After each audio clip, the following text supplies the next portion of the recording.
Assalamualaikum warahmatullahi wabarakatuh.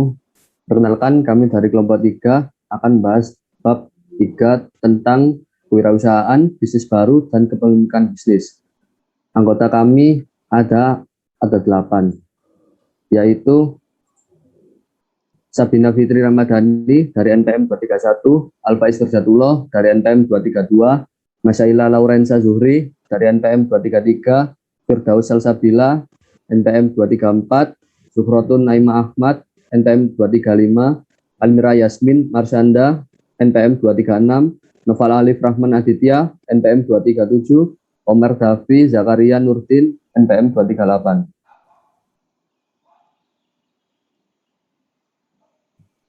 Departemen Perdagangan Amerika Serikat menganggap suatu bisnis berskala kecil apabila memiliki karyawan kurang dari 500 orang. Semua bisnis administration Amerika Serikat dan badan pemerintah yang membantu usaha kecil yang menganggap sebagai perusahaan dengan 1.500 karyawan sebagai bisnis berskala kecil. Tetapi kelihatan kriteria ini berlaku jika perusahaan tersebut memiliki pendapatan tahunan yang rendah. Karena klasifikasi yang berdasarkan angka terkadang menghasilkan kualifikasi yang kontradiktif. Kita akan memandang bisnis kecil sebagai bisnis yang independen, dengan kata lain, bukan sebagai dari bisnis yang lebih besar dan tidak memiliki pengaruh besar bagi pasar. Pentingnya bisnis kecil dalam perekonomian Amerika Serikat, antara lain penciptaan lapangan kerja, inovasi, dan kontribusi mereka terhadap bisnis besar. Penciptaan lapangan kerja. Penciptaan lapangan kerja bisnis kecil, terutama di beberapa industri tertentu, menjadi sumber lapangan kerja baru yang penting dan seringkali dengan gaji yang menggiurkan. Inovasi. Sejarah telah mengingatkan kita bahwa sebagai inovasi besar cenderung lahir dari bisnis kecil atau individu ketimbang bisnis besar. Kontribusi bagi bisnis besar, sebagian besar produk yang dihasilkan oleh desain besar dijual kepada konsumen melalui bisnis kecil. Arti penting bisnis kecil. Ada jasa, hanya membutuhkan sedikit sumber daya dan tidak memakan banyak biaya untuk merintisnya. Oleh karena itu, penyedia jasa menjadi segmen bisnis kecil yang paling besar, yang mencakup sekitar 55,8% bisnis dan jumlah karyawan kurang dari 20 orang. Retail atau eceran, yaitu menjual produk yang dihasilkan oleh perusahaan lain secara langsung kepada konsumen, mencakup sekitar 11,8% dari seluruh bisnis kecil. Misal toko pakaian ukuran besar atau kedai kopi spesial. Konstruksi sekitar 12,1% seluruh bisnis di AS terlibat jasa konstruksi, karena banyak dari pekerjaan konstruksi ini merupakan proyek lokal kecil, misalnya renovasi ruangan. Perdagangan grosir, yaitu perdagangan grosir membeli produk dalam partai besar dari pabrik atau produsen lain dan menyimpannya dalam jumlah besar dan lokasi yang sesuai untuk dijual ke peritel, yang mencakup sekitar 5,2% dari seluruh bisnis di AS. Keuangan dan asuransi. Perusahaan keuangan dan asuransi mencakup sekitar 4,2% dari seluruh bisnis kecil. Contoh kantor lokal State Farm Insurance. Manufaktur. Manufaktur lebih sesuai menjadi bisnis besar, tetapi bidang ini masih mencakup 3,8% dan karyawan kurang dari 20 orang. Manufaktur kecil terkadang lebih baik daripada perusahaan besar dalam industri inovatif seperti elektronika, suku cadang mesin, dan perangkat lunak komputer. Transportasi, sekitar 2,8% perusahaan kecil bergerak dalam bidang transportasi dan bisnis antara lain perusahaan taksi dan limusin, jasa pesawat, charter, dan operator tur pariwisata. Lain-lain, sisa 4,3% dari bisnis kecil bergerak di industri lain seperti laboratorium riset dan pengembangan berskala kecil serta perusahaan media independen, saluran web rintisan, koran lokal, dan stasiun radio lokal. Wirausahawan atau entrepreneur adalah individu. Kewirausahaan atau entrepreneurship adalah proses pencarian peluang bisnis dengan berbagai kondisi risiko. Akan tetapi tidak semua wirausahawan memiliki tujuan yang sama. Tujuan kewirausahaan melakukan peningkatan dari jumlah dari wirausahawan yang memiliki kualitas maupun kuantitas. 2. Melakukan perwujudan dari ragam kemampuan dan juga kemantapan dari seluruh wirausahawan untuk dapat menghasilkan berbagai macam bentuk dari kemajuan dan juga kesejahteraan dari masyarakat. Karakteristik kewirausahaan. Banyak wirausahawan yang sukses memiliki serangkaian karakteristik yang membedakan mereka dari pemilik bisnis kecil lainnya, di antara kecerdikan dan kepedulian terhadap hubungan pelanggan yang baik, bahkan terkadang bersifat personal. Banyak juga dari mereka yang memiliki hasrat kuat untuk menjadi bos bagi diri sendiri. Memulai dan menjalankan bisnis kecil. 1. Memahami kompetensi khusus, merupakan aspek-aspek bisnis yang memperlihatkan kinerja perusahaan yang lebih baik ketimbang pesaing. Terbagi dalam 3 bidang, yaitu 1. Kemampuan untuk mengidentifikasi ceruk baru dalam pasar yang mapan. 2. Kemampuan untuk mengidentifikasi pasar baru. Dan 3. Kemampuan untuk bergerak cepat dalam rangka memetik keuntungan dari adanya peluang baru. 2. Mengidentifikasi ceruk dalam pasar yang mapan. Pasar yang mapan yaitu pasar yang tempat berbagai perusahaan bersaing berdasarkan kriteria yang relatif cukup jelas. Contoh pasar penyewaan video sudah mencapai tahap mapan ketika Hastings memutuskan untuk meluncurkan Netflix. Ceruk atau niche adalah segmen pasar yang masih belum tergarap secara umum. Usaha kecil memiliki kemampuan lebih baik dalam menemukan ceruk ini ketimbang perusahaan yang lebih besar. Memulai dan menjalankan bisnis. 1. Membuat rencana bisnis. Wirausahawan harus menunjukkan pemahaman yang mendalam terhadap kondisi pasar sekarang, kekuatan dan kelemahan perusahaan lain, dan cara bersaing dengan perusahaan lain. Bisa dilakukan dengan menetapkan tujuan dan sasaran, peramalan penjualan, dan perencanaan keuangan. Memulai bisnis kecil. Membeli bisnis yang sudah ada memiliki peluang yang lebih baik karena jika berhasil, perusahaan yang sudah ada telah membuktikan kemampuannya untuk menarik konsumen dan mencetak laba. Selain itu, wirausahawan dapat memilih waralaba atau franchise. Keuntungan dari waralaba ini adalah terwaralaba atau pemilik usaha lokal tidak harus membangun bisnis dari nol, dan kegagalannya pun menjadi kecil. Namun, kelemahannya adalah biaya awalnya yang tinggi. Adapun memulai bisnis dari nol, namun resiko memulai bisnis dari nol lebih besar ketimbang membeli perusahaan lama. Keberhasilan dan kegagalan bergantung pada pengidentifikasian peluang yang benar-benar real. Membiayai bisnis kecil. Sumber pembiayaan lain dapat diperoleh dari investor asing atau internet. Memulai dan menjalankan perusahaan model Ventura. Kelompok kecil investor yang ingin mencari laba dari perusahaan dengan potensial pertumbuhan yang besar. Program pembiayaan SBA. Perusahaan yang berhak menerima pembiayaan ini harus masuk kategori perusahaan yang tidak mampu mendapatkan pembiayaan dari pihak swasta dengan persyaratan yang masih masuk akal. Sumber pembiayaan lain. Internet membuka jalan bagi saluran pembiayaan baru lainnya. Tren keberhasilan dan kegagalan usaha baru. 1. Kehadiran e-commerce. Tren terkini yang paling signifikan adalah pesatnya perkembangan e-commerce karena internet memberikan cara baru untuk berbisnis. Wirausahawan yang cerdik telah menciptakan dan mengembangkan bisnis baru jauh lebih cepat dan mudah dibandingkan dulu. 2. Peralihan dari bisnis besar. Makin banyak bisnis yang dimulai oleh mereka yang memilih keluar dari korporasi besar dan menyalurkan pengalaman mereka untuk bekerja bagi diri sendiri. Peluang bagi kaum minoritas dan perempuan. Makin banyak bisnis kecil yang dirintis untuk kaum minoritas dan perempuan. 4. Peluang global. Banyak wirausahawan yang bergerak untuk mencari peluang baru di pasar luar negeri. 5. Tingkat kelangsungan hidup bisnis yang lebih baik. Makin banyak orang yang tertarik menguji kemampuan mereka sebagai wirausahawan karena tingkat kegagalan bisnis kecil telah menurun. Sebab-sebab kegagalan.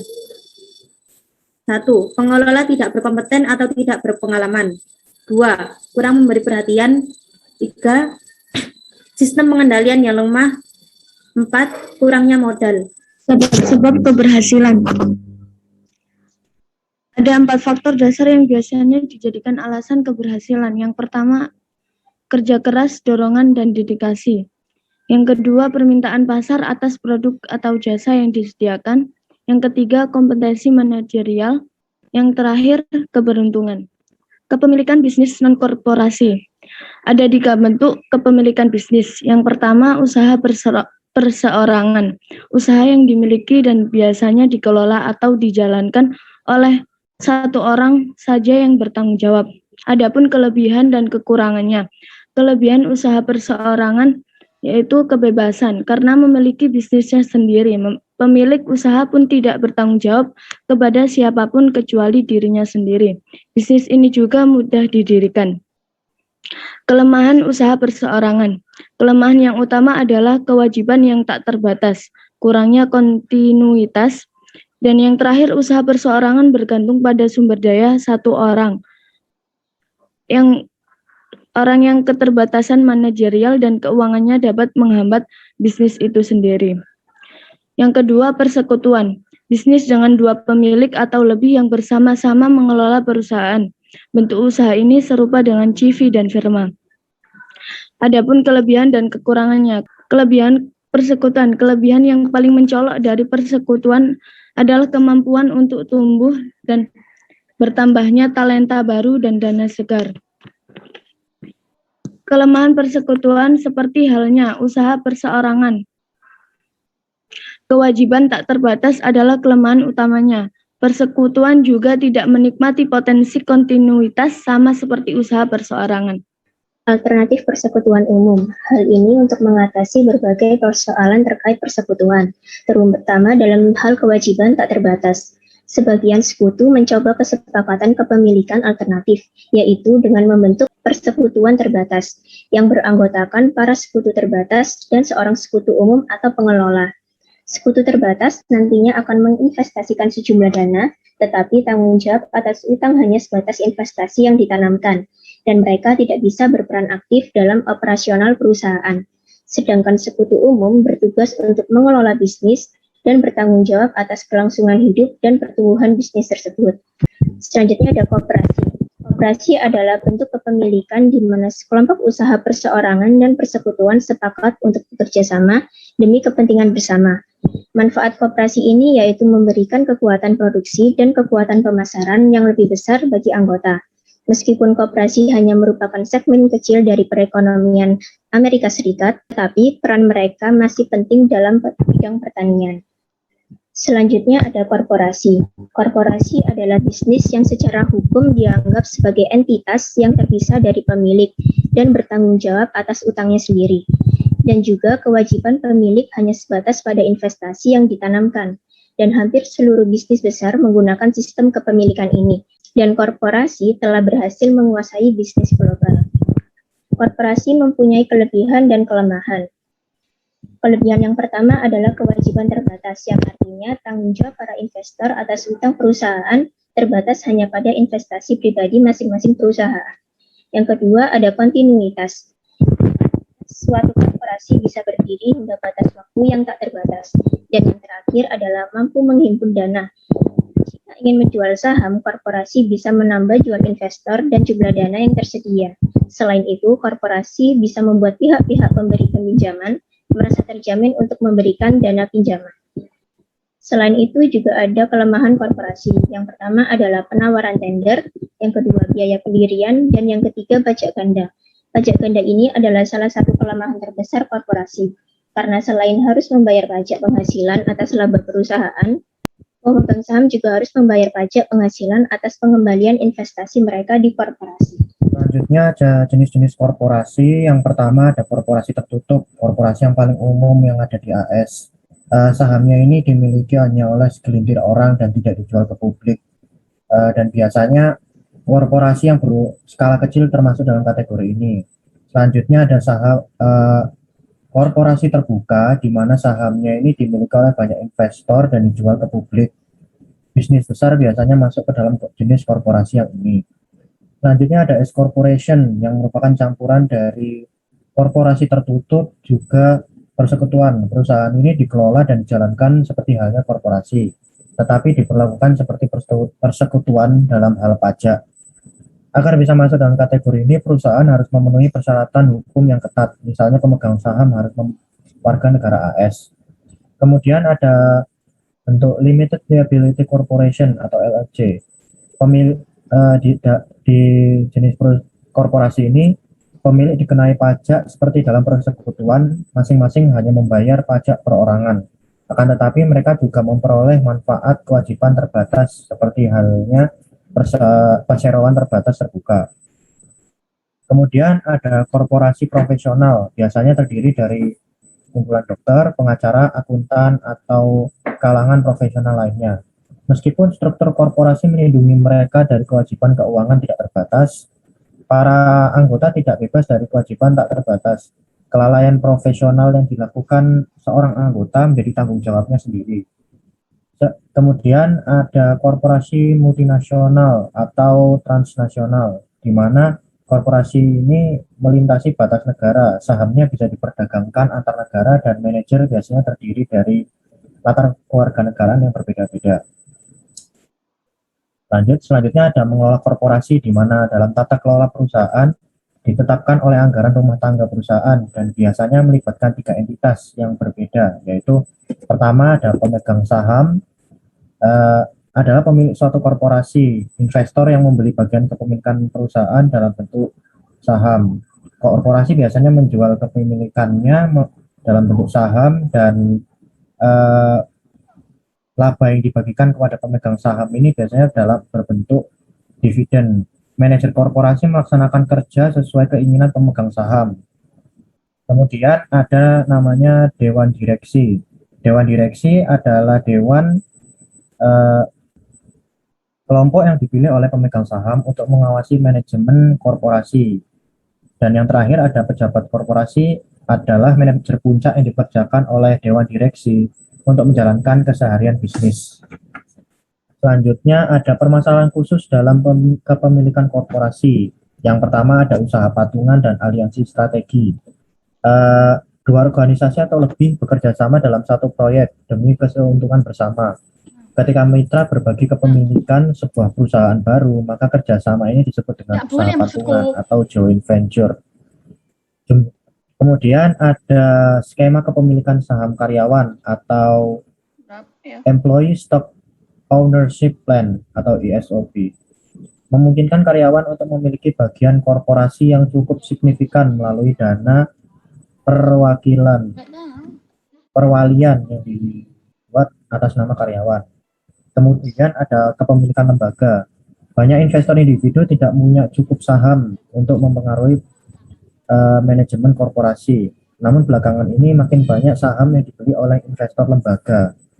Mereka memindahkan sumber daya yang begitu besar sehingga bisa membeli volume saham yang cukup besar juga.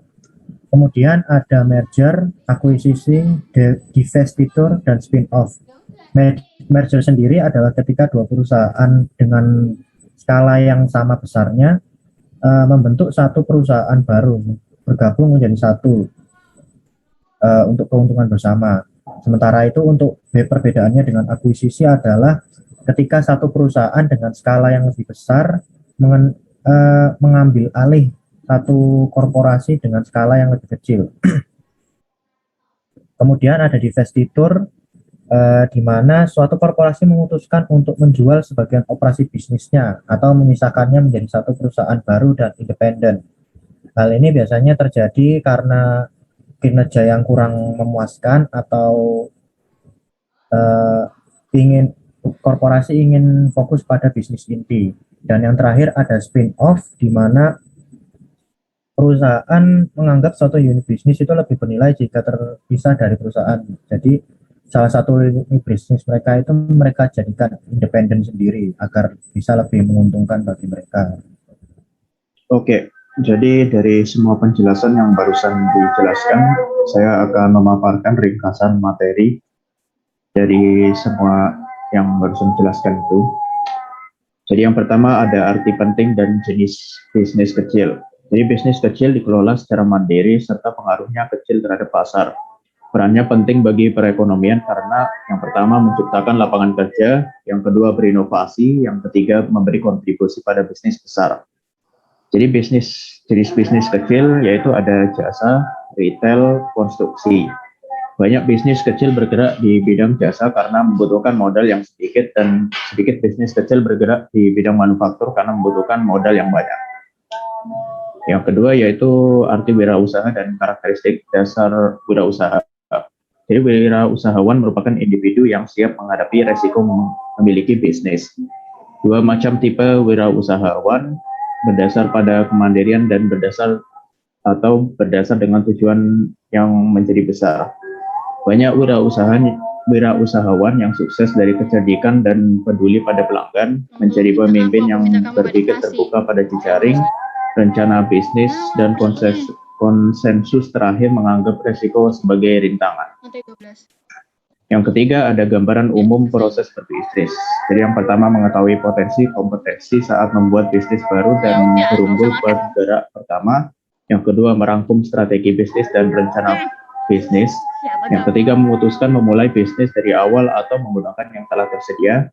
Yang keempat, memiliki dana untuk membiayai operasi bisnis. Yang selanjutnya ada arti tren dan pengenalan keberhasilan atau kegagalan bisnis kecil. Jadi ada 5 tren yang membantu pertumbuhan bisnis baru. Yang pertama, kehadiran e-commerce. Yang kedua, peralihan bisnis besar. Yang ketiga, bertambahnya peluang bagi minoritas atau perempuan. Yang keempat, peluang dalam bisnis global. Yang kelima, meningkatnya kelangsungan hidup bisnis kecil. Ada 4 faktor sebab kegagalan bisnis kecil. Yang pertama, kurangnya pengalaman memimpin. Yang kedua, kurangnya perhatian. Yang ketiga, kurangnya pengendalian. Dan yang keempat, modalnya kurang. 4 faktor sebab keberhasilan bisnis kecil. Yang pertama, dedikasi. Yang kedua, permintaan pasar. Yang ketiga, kemampuan memimpin. Yang keempat, keberuntungan. Selanjutnya ada arti usaha perseorangan, sekutu, dan kooperasi, serta kurang lebihnya. Usaha perseorangan merupakan bisnis yang dimiliki oleh satu individu.